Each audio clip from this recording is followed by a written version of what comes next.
Hi, I'm Christine. I'm the executive chef at Kimika, and today I'm going to show you how to use every style of Japanese knife.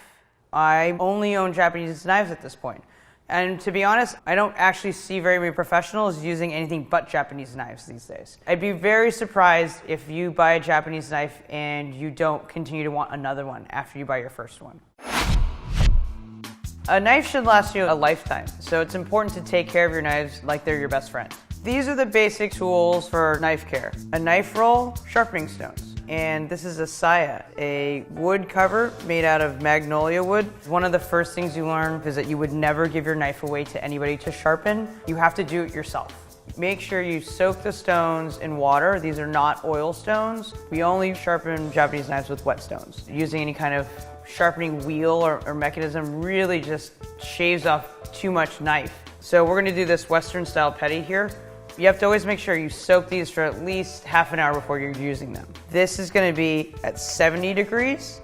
You're gonna go this way and then 30 degrees on this side. Then you're gonna wanna wash it off and make sure it's really dry because that water on there will eventually rust. And the last thing that you might use is a little bit of oil. And the oil will protect the knife from oxidizing, rusting, or any of those things. But these really are the tools that will allow you to care for and hopefully really welcome these knives into your cooking family. All right, let's get started.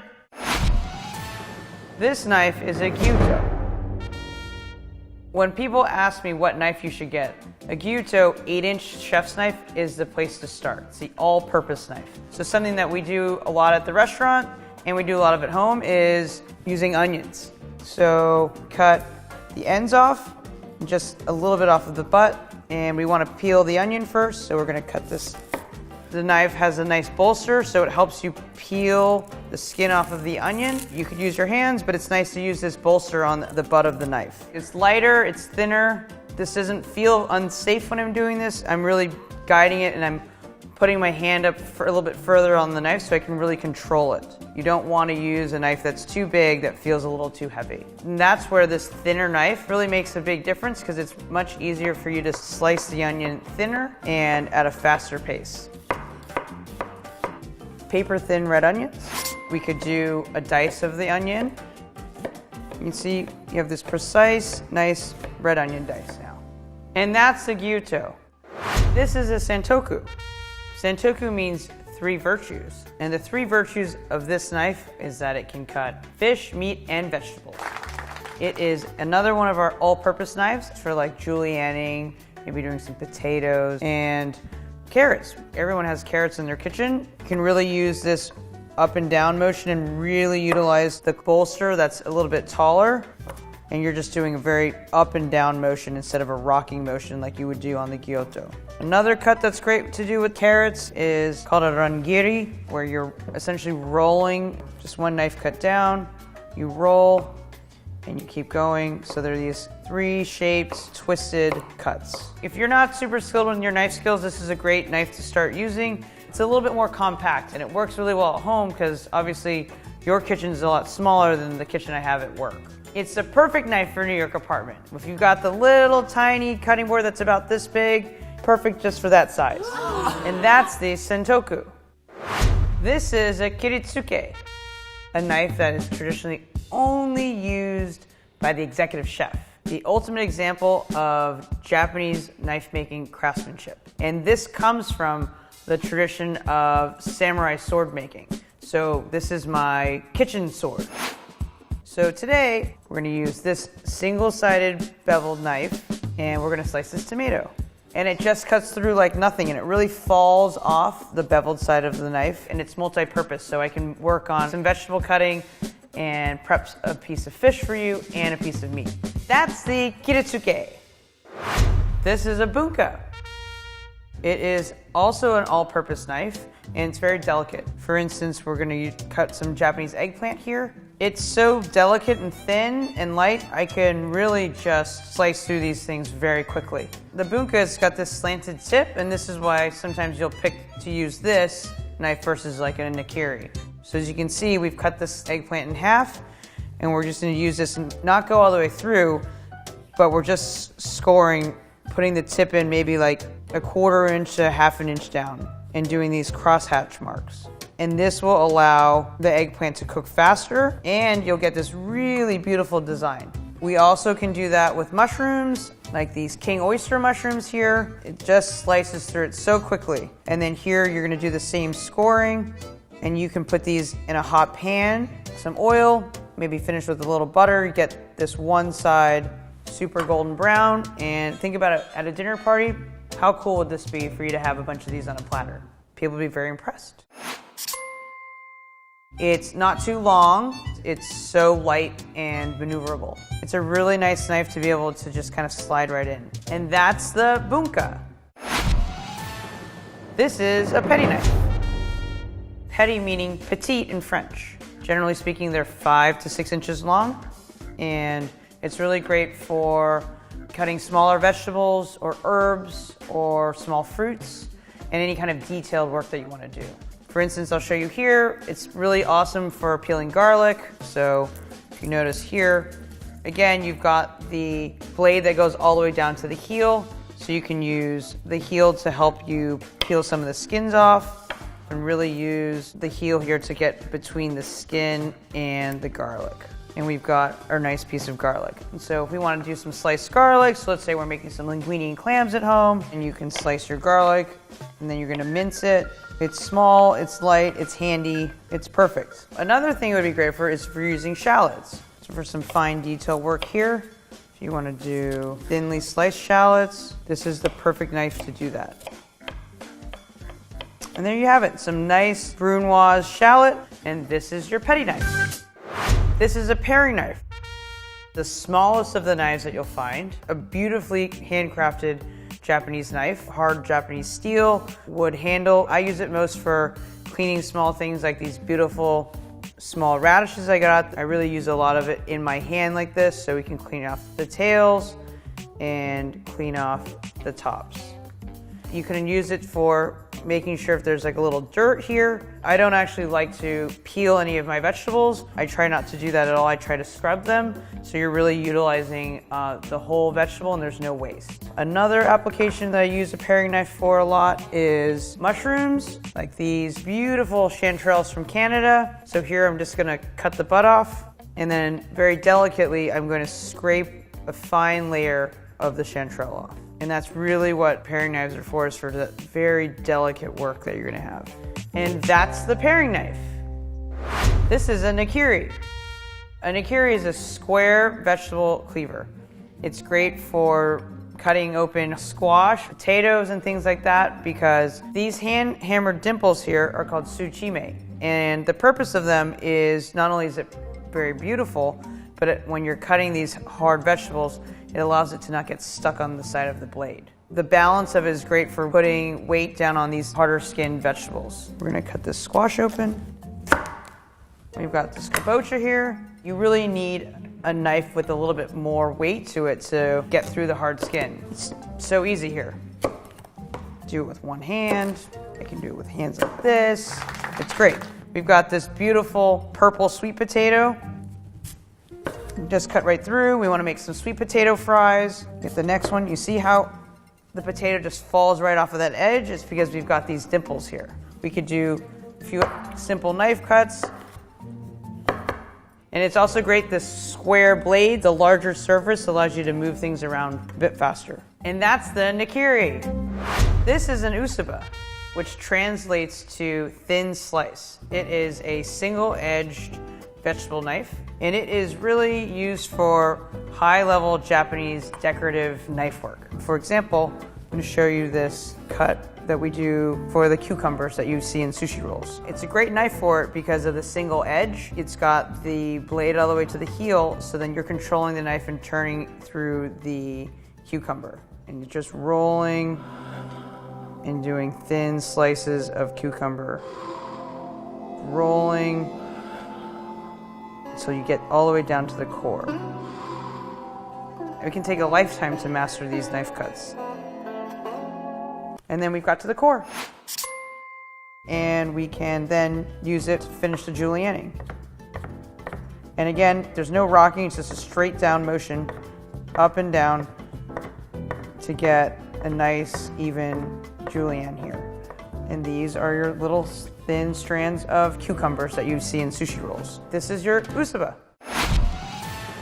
This is a deba. It is a single beveled Japanese knife with a thicker spine used for fish butchery and meat butchery, and it has a lot of weight to it so you can crack through some of the bones. This is a nice 1.5 pound branzino, and we're gonna use kitchen shears to cut through the fins here on the fish. And next, we're going to cut the head off. So here, the weight of the deba is really important. You can literally just cut all the way through. See your head. So now we're gonna take the rest of this and we're gonna take the fillets off. And it's super sharp, so you're gonna be able to get through very smoothly. Fish is very delicate and it can tear very easily. So it's very important to have a super sharp knife. And because it's single beveled, it will slide right down the backbone of the fish very easily. So here we've hit the backbone. What we do here is we cut through the bones here in the belly, and then we'll take them off after. And we go all the way through. So you've got one fillet here, and then we'll do the other side, and just ride all the way down the fish until you hit the backbone. And you just cut through the rib cage, and you've got your second fillet here. Now we're going to clean up the rest of the fillet. Here you've got the rib bones that we've cut through with the deba. So you're just gonna wanna take the edge of the knife and get underneath these bones. And it goes through the skin very easily as well. And there you go. This deba here is a 6.5 inch deba. They do come in different sizes. I've used one that's 10 inches long. It really depends on what type of fish you're butchering. So obviously this branzino is on the smaller side, so we have one of the smaller debas. And that's the deba. This is a yanagi. Yanagi translates to willow leaf. It is a long, thin, single-edged knife. You can use it for slicing sashimi or crudos or any smoked salmons or any smoked fish like that. You can really see the lineage here of the samurai sword making. It is long and thin, so you're using the knife and the length of the blade to do very long cuts. So you're, again, not tearing the fish at all, and it slides very nicely off of the single beveled edge. So here we're gonna clean up this salmon, this wild king salmon that we have here a bit, and then we're gonna do a few slices of sashimi.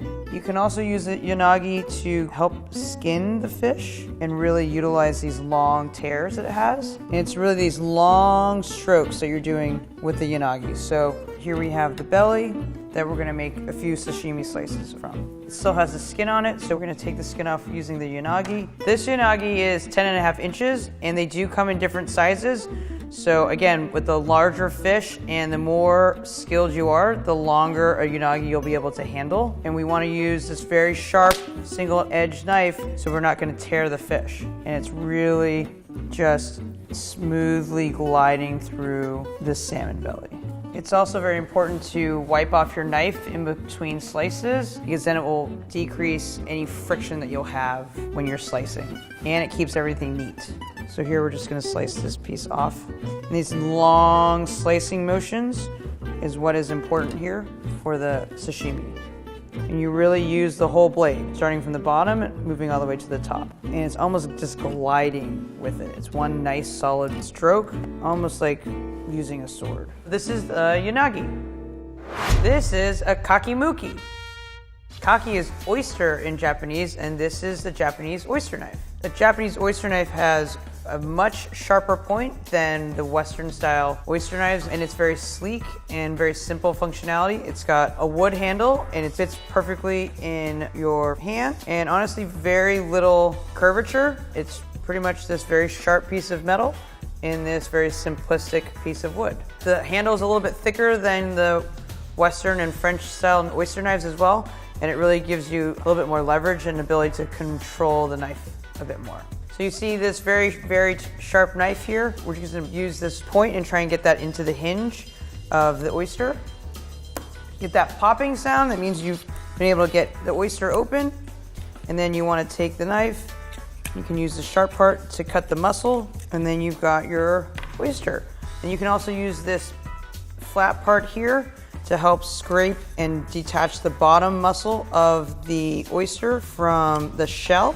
and then use it to flip the oyster over. And there you have your perfect summertime oyster on the half shell. And that's your kakamuki. This is a sujihiki.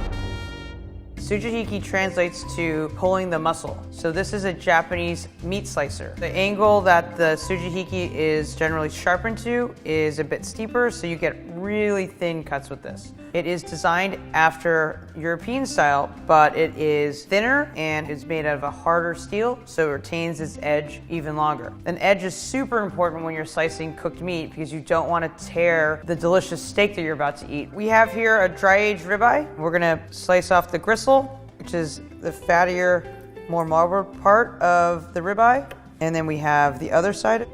And this is the eye of the ribeye. So this is the part where we need the knife to be super sharp, so it's like you can slice the meat almost paper thin. Again, like any fish, these long slices, and it's just one long motion, and which is why the length of the sujihiki is important. You're not rocking back and forth, so you're just doing one straight motion, almost like a sword going through the beef. The knife really has to fit well in your hand because you're really using very little motions, just one long turn. Generally speaking, when you're using your slicer for the first time, you probably want a shorter one because you don't want a blade that's too long that you can't control it. I love the super sharp edge because as you can see, it's really just slicing through these beautiful clean cuts of the steak. There's no tears, and we've already had a really good solid crust from the sear. And the length of the blade is long, so it's easy to pick up the other pieces and move it to a plate. And there is your beautifully sliced ribeye. You can use a sujihiki also for fish. I actually really like using a sujihiki to cut scallions because right here the height of the sujihiki is a little shorter and I can get really paper thin slices of scallions. And that's the sujihiki. This is a honeski. A honeski is a Japanese boning knife. It is different from a European style boning knife in that it is got a triangle here and a tip in the front, and it's got very little flex. Honeski is the knife of choice when you break down a chicken. So here, I'll show you how to use the honeski. We're gonna take the tail off first. It is sharp enough that you can just cut right through the bone. And then we'll take the wings off and it cuts right through the joints. And the weight of the handle helps you have more leverage pushing down. Just cuts right through. The tip, you can get into smaller places or it can help you puncture the skin without tearing the meat. Also, the angle of this blade and the weight of the handle really allows you to kind of push this direction. So you're kind of pushing the weight against you, working the knife in a different direction you don't see very often. And we're pushing through the skin. And then now we're gonna use the tip to get through that hip joint and that oyster, and then you can just kind of pull the rest of the chicken off. So we do the same on the other side, using the tip, pointing it down, pulling this away, and using the weight of the knife and the heavier handle to really use it against gravity. You can use the tip here to get in between the joint to cut the cartilage, and you've got your legs. Using the tip again, we're gonna take the drumstick joint here, and on this side as well, and really pinpointing where that joint is and getting the blade right in between it. Gizzard. So now I'm going to continue to use this heel of the knife. Again, European style knives would not, boning knives would not have this triangular shape or even a heel that you can do this with. So we really use this edge to kind of get through some joints on specific parts of this chicken as we debone this thing. This is a pretty cool technique that I learned when I was learning how to make yakitori in a very different style of what we call airline chicken breast. But I'm going to use this heel and go all the way up this way. It's very uncommon to cut things away from you. You normally cut things towards you. But this technique I learned from a yakitori master. So we're going to go all the way up.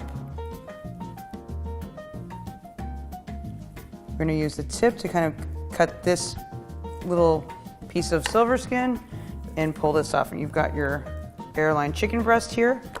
Here, what we have left is America's favorite part of the chicken, the chicken tender. Just think about it, 1 order of chicken tenders, how many chickens does it take to make 1 order of chicken tenders? Again, we're gonna use the heel of the honeski, trim this little piece of fat off and go all the way up the rib cage. Flip this over. Use the tip here to separate it from the shoulder.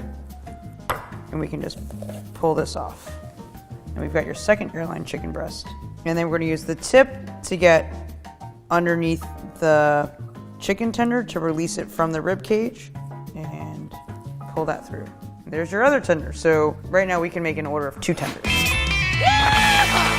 You can take the shoulder blade off here, which actually is probably one of my favorite skewers. And you just have to break this joint. Got your shoulder.